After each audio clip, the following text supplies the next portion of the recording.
Hello student, welcome to my channel. I am sure आपने मेरी previous video देखी होगी जिसमें मैंने लेटेस्ट बायोलॉजी सिलेबस 2021-22 को डिस्कस किया था।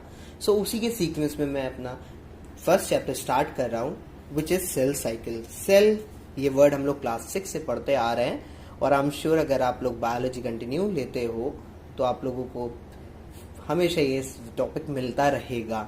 Even if you go for medical, nursing, pharmacy, LT, what ever you go for, हमेशा आपको सेल टॉपिक मिलेगा। सो हम लोग अपने टॉपिक पे आते हैं, दैट इज सेल साइकिल।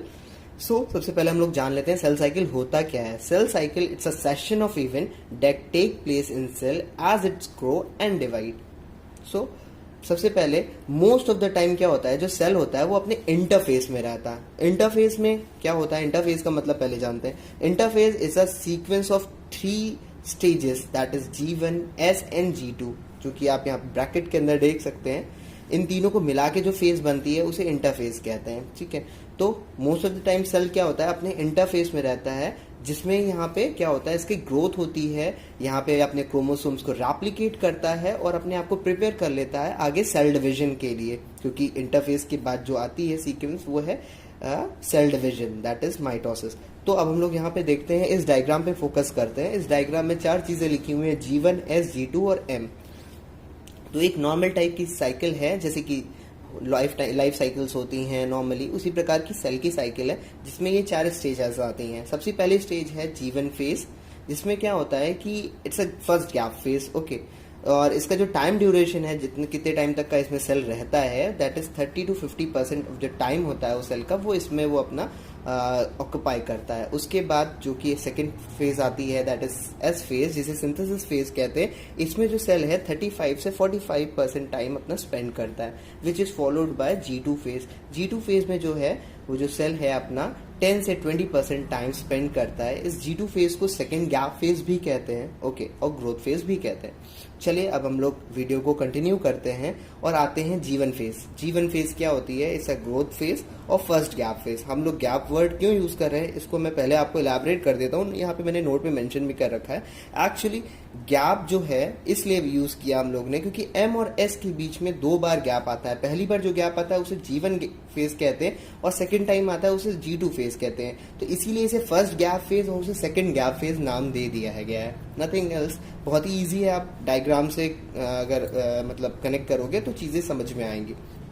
तो इसमें क्या होता है G1 फेज में, वहां पे synthesis of RNA and protein and it's membrane, यहाँ पे उनका सिंथेसिस होता है। हाँ, उसमें क्या होता है कि जो डॉटर सेल्स होती हैं वो अपने आप को इतना मैच्योर कर लेती हैं ग्रो कर करके कि वो रेप्लिकेट के लिए रेडी हो सके आगे फेसेस में जाने के लिए। ठीक है, यहाँ पे सिर्फ और सिर्फ वो लोग अपने आप को छोटे से बड़ा करती हैं, अपने आप को न्यूट्रिशंस लेके और सब कुछ करके वो अपने आप को मैच्योर करती हैं। अब आते हैं एस फेज में, जिसमें सिंथेसिस फेज होती है। इसमें क्या होता है, DNA का रेप्लिकेशन होता है, साथ ही साथ हिस्टोन प्रोटीन का सिंथेसिस होता है। इसमें क्या होता है, जब हम लोग इसके एंड फेज में पहुंचते हैं, मतलब एस फेज जब खत्म होने वाली है तो होती है, तो वहां पे हम लोगों को 2 DNA मॉलिक्यूल्स मिल जाते हैं और साथ में डुप्लीकेट सेट ऑफ जीन्स मिल जाते हैं और इस प्रकार से ये एस फेज भी फिनिश हो जाती है। अब ये जो सेल होता है वो अपने थर्ड स्टेज में आ जाता है, G2 फेज में एंटर करता है।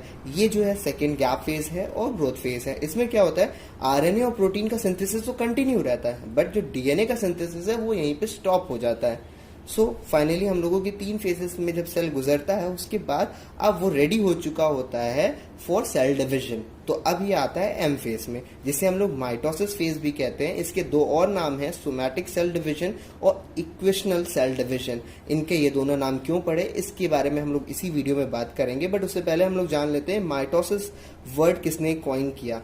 तो the name of the scientist is Flemming. In the year 1882 इन्होंने इस वर्ड को कॉइन किया, मतलब नाम दिया। Okay, so M phase that is mitosis phase. इसमें होता क्या है, इसमें क्या होता है, सेल डिवीजन होता है और फाइनली हमें लास्ट में 2 डॉटर सेल मिल जाते हैं।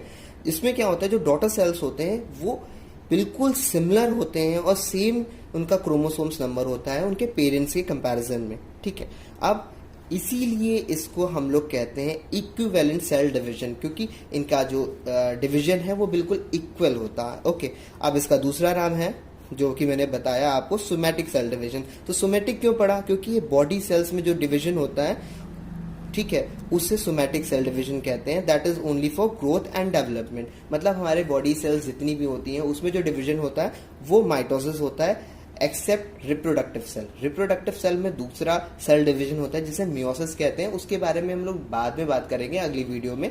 इवन हम लोग माइटोसिस के बारे में भी बहुत ज्यादा डीप नहीं बात करने वाले इस वीडियो में, क्योंकि इसके लिए मैंने नेक्स्ट वीडियो बना रखी है जिसमें हमने माइटोसिस को अच्छे से एक्सप्लेन किया हुआ है और साथ ही साथ मैंने अगली वीडियो में मियोसिस को भी एक्सप्लेन किया हुआ है, तो आप बिल्कुल ईजिली समझ सकते हो माइटोसिस क्या है, मियोसिस क्या है। बट इस वीडियो में हम लोग माइटोसिस को बहुत थोड़ा सा जान लेते हैं।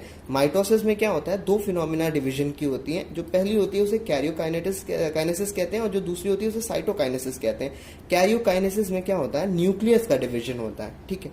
उसके बाद जो सेकेंड प्रोसेस चलती है उसे साइटोकाइनेसिस कहते हैं। इसमें क्या होता है, साइटोप्लाज्म डिवाइड होता है, ठीक है। अब कैरियोकाइनेसिस के अंदर भी 4 स्टेजेस आती हैं जिसे कहते हैं प्रोफेज, मेटाफेज, एनाफेज और टीलोफेज। मतलब जब सेल डिवाइड होने के लिए आता है तो पहले कैरियोकाइनेसिस होती है जिसमें ये 4 प्रोसेस होती हैं। इसके बाद जब सेल आता है वो कैरियोकाइनेसिस के लिए रेडी होता है, फिर कैरियोकाइनेसिस होती है एंड फाइनली हमें 2 डॉटर सेल मिलते हैं।